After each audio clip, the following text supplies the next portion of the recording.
வணக்கம். இந்திய அரசியல்ங்கிறது ஒரு பெரிய கடல் மாதிரி. அதோட ஆழத்தை புரிஞ்சுக்க சில சமயம் ஒரே ஒரு துளியா மட்டும் எடுத்து பார்த்தாலே போதும். அப்படி ஒரு துளிதான் ராமநாதபுரம் தொகுதி. வாங்க, இந்த ஒரு தொகுதியோட கதையில நம்ம தேசத்தோட பெரிய கதையை எப்படி படிக்கலாம்னு பார்க்கலாம். தமிழ்நாட்டோட தென்கிழக்குல வங்காள விரிகுடாவோட அலைகள் வந்து மண்ணை தொடுற இடம், அதுதான் ராமநாதபுரம். இங்க காத்துல எப்பவும் கொஞ்சம் உப்போட வாசம் இருக்கும். இந்த மண்ணுக்கும் கடலுக்கும் இடையில தான் இங்க மக்களோட வாழ்க்கை, அவங்களோட வாழ்வாதாரம், ஏன் அவங்களோட ஓட்டு கூட பிணைஞ்சிருக்கு. இது வெறும் ஒரு புவியியல் பகுதி இல்ல, இது ஒரு உணர்வு. சரி, நம்ம இந்த ஆய்வை ஒரு 6 கட்டமா புரிச்சு பார்க்க போறோம். முதல்ல மண்ணோட குரலை கேட்போம், அப்புறம் எண்கள் என்ன சொல்லுதுன்னு பாப்போம். ஒரு தீர்ப்பு அலசி மக்களோட மனக்குறைய புரிஞ்சுக்கிட்டு ஆளுமைக்கு ஒரு வழிகாட்டியோட கடைசியா செயல் திட்டத்துக்கு வருவோம்.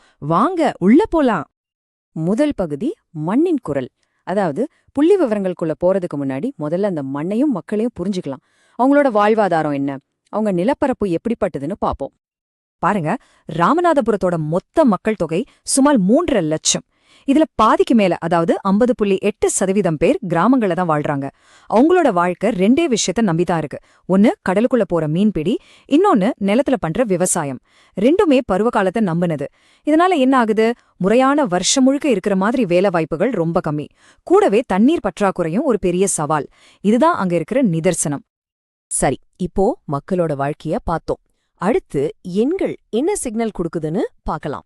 இந்த டேட்டா வாக்காளர்களை பத்தி என்ன சொல்ல வருதுன்னு ஆராய்வோம்.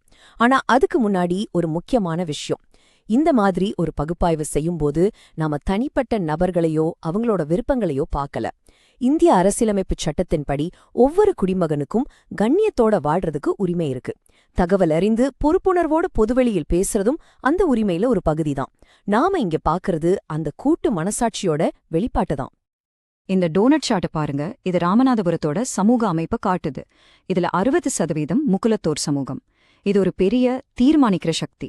அவங்களுக்கு அடுத்தபடியா யாதவர்கள் ஒரு 15%, பட்டியலினத்தவர் ஒரு 15%, அப்புறம் முஸ்லிம்கள் ஒரு 10% இருக்காங்க. எந்த ஒரு தேர்தலையும் இந்த சமூக கணக்குகள் எப்படி வேலை செய்துங்கிறது முடிவுகளை ரொம்பவே பாதிக்கும்.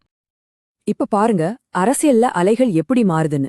2016 தேர்தல், அப்புறம் 2021 தேர்தல். இந்த 2 தேர்தல்களுக்கும் இடையில வாக்கு சதவீதம் எப்படி மாறிருக்குன்னு இந்த பார் சார்ட் காட்டுது. 2016ல அதிமுக ஜெயிச்ச தொகுதி 2021ல திமுக கைக்கு மாறியிருக்கு. இது வெறும் ஒரு வெற்றி தோல்வி இல்ல, ஒரு பெரிய மாற்றம் நடந்திருக்கு. இந்த அலை ஏன் மாறுச்சு? இந்த ஷிஃப்ட்டுக்கு பின்னாடி என்ன காரணம் இருக்கு? அதைத்தான் நம்ம ஆழமா பார்க்கணும். 69.4%, கிட்டத்தட்ட 70%. இது 2021 சட்டமன்ற தேர்தல்ல பதிவான வாக்குகள். இது ஒரு சாதாரண நம்பர் கிடையாது. 100ல 70 பேர் வீட்டை விட்டு வெளியே வந்து வரிசையில நின்னு தங்களோட கருத்தை பதிவு செஞ்சிருக்காங்க. அப்படின்னா என்ன அர்த்தம்? மக்கள் அமைதியா இல்ல, அவங்களுக்குன்னு சில கருத்துகள் இருக்கு, சில எதிர்பார்ப்புகள் இருக்கு, அதை வெளிப்படுத்த அவங்க தயாரா இருக்காங்கன்னு அர்த்தம். சரி, இந்த மாற்றத்துக்கு காரணம் என்னன்னு பார்க்க நாம களத்துல நின்னவங்கள பத்தி பார்க்கணும். அதாவது ஒரு தீர்ப்போட உடற்கூறியல். பதவியில இருந்த இன்கம்பென்ட்டையும் அவருக்கு போட்டியா வந்த ரன்னரப்பையும் ஒப்பிட்டு பார்க்கலாம். இங்க பாருங்க, 2 பக்கமும் என்ன இருக்குன்னு. இடது பக்கம் பதவியில இருந்து டிஎம்கே. அவங்களுக்கு என்ன பலம்? ஆளுங்கட்சியா இருந்ததோட பலம் டிஎம்கே அலை, கூடவே குடும்ப பாரம்பரியம். ஆனா பலவீனம் குடுத்த வாக்குறுதிகளை நிறைவேத்துறதுல, குறிப்பா தண்ணீர், சாலை வசதிகள்ல பின்தங்கியிருந்தது. வலது பக்கம் ரன்னரப்பான பாஜக. அவங்களுக்கு என்ன பலம்? சில முக்கிய சமூகங்கள் கிட்ட ஒரு கோர் சப்போர்ட் இருந்தது. குறிப்பா மீனவர்கள் பிரச்சனையில அவங்க பக்கம் ஒரு அனுதாபம் உருவாகியிருந்தது. இந்த ரிப்போர்ட்லேருந்து ஒரு வரி பாருங்க. தொடர்ச்சியான தண்ணீர் மற்றும் சாலை புகார்கள் தற்போதைய நிலையின் ஒரு பகுதியாகவே பார்க்கப்படுகிறது. இதோட அர்த்தம் என்ன? மக்கள் இதையெல்லாம் ஒரு சின்ன சின்ன குறையா பார்க்கல, எப்பவும் இப்படித்தான் இருக்கும்னு ஒரு சலிப்புக்கு வந்துட்டாங்க. ஒரு ஆட்சி மேல இந்த சலிப்பு வந்துட்டா அது ரொம்ப அபாயகரமான ஒரு நிலைமை. இந்த சலிப்பு, இந்த விரக்தி, இதோட ஆணிவேர் எங்க இருக்கு? அதுதான் நம்ம அடுத்த பகுதி, வாக்காளரோட மனக்குறை. எது அவங்கள ஓட்டுச்சாவடிக்கு வர வைக்குது, எது அவங்கள ஒரு முடிவெடுக்க வைக்குதுங்கிற அந்த முக்கிய பிரச்சனைகளை பத்தி பாப்போம். ஒரு கேள்வி, களத்துல மக்களுக்கும் நிர்வாகத்துக்கும் இடையில இருக்கிற மிகப்பெரிய உரசல், அந்த டீப்பஸ்ட் ஃப்ரிக்ஷன் எதுவா இருக்கும்னு நினைக்கிறீங்க? பதில் தண்ணீர். கடுமையான தண்ணீர் பற்றாக்குறை. யோசிச்சு பாருங்க, அரசாங்கத்தோட குழாய் திட்டங்கள் எல்லாம் பாதியில நிக்குது, இல்லனா வேலை செய்யல. இதனால கிராமங்கள்ல மக்கள் என்ன பண்றாங்க? காசு கொடுத்து தனியார்கிட்ட இருந்து தண்ணி வாங்குறாங்க. குடிக்கிற தண்ணிக்கு காசு கொடுக்கறதுங்கிறது வெறும் ஒரு சிரமம் இல்ல, அது அவங்களோட அடிப்படை உரிமையில கை வைக்கிற மாதிரி. தண்ணீருக்கு அடுத்தபடியா இளைஞர்களோட வேலையில்லா திண்டாட்டம். படிச்சு பட்டா வாங்கியிருக்காங்க, ஆனா அந்த படிப்புக்கேத்த மாதிரி உள்ளூர்ல தொழிற்சாலைகளோ நிறுவனங்களோ இல்ல. அப்போ அவங்க என்ன பண்ணுவாங்க? மறுபடியும் அந்த பருவகால விவசாய வேலைக்கோ மீன்பிடி வேலைக்கோ தான் போகணும். இது ஒரு தனிப்பட்ட நபரோட பிரச்சனை இல்ல, இது ஒரு தலைமுறையோட கனவு சிதைற கதை. மூணாவதா இந்த தொகுதியோட ஆன்மாவான மீனவர்கள். அவங்களோட நம்பிக்கை பெரிய அளவுல குலைஞ்சு போயிருக்கு. கடலுக்குள்ள போனா பாதுகாப்பு இருக்குமான்னு தெரியல. எல்லை தாண்டற பிரச்சனை ஒரு பக்கம், அவங்களோட வாழ்வாதாரமே ஒரு பெரிய அச்சுறுத்தல்ல இருக்கு. தங்களை காப்பாத்த யாரும் இல்லையோன்னு ஒரு உணர்வு அவங்களுக்குள்ள ஆழமா பதிஞ்சிருக்கு. சரி, பிரச்சனைகளை அடுக்கிட்டே போறதுல அர்த்தம் இல்ல. இதையெல்லாம் பார்த்துட்டோம். இப்போ இதுக்கான தீர்வு என்ன? ஆளுமைக்கான ஒரு வரைபடம், அதாவது அடுத்து என்ன பண்ணலாங்கிற ஒரு ஸ்ட்ராட்டஜிக் பாதை.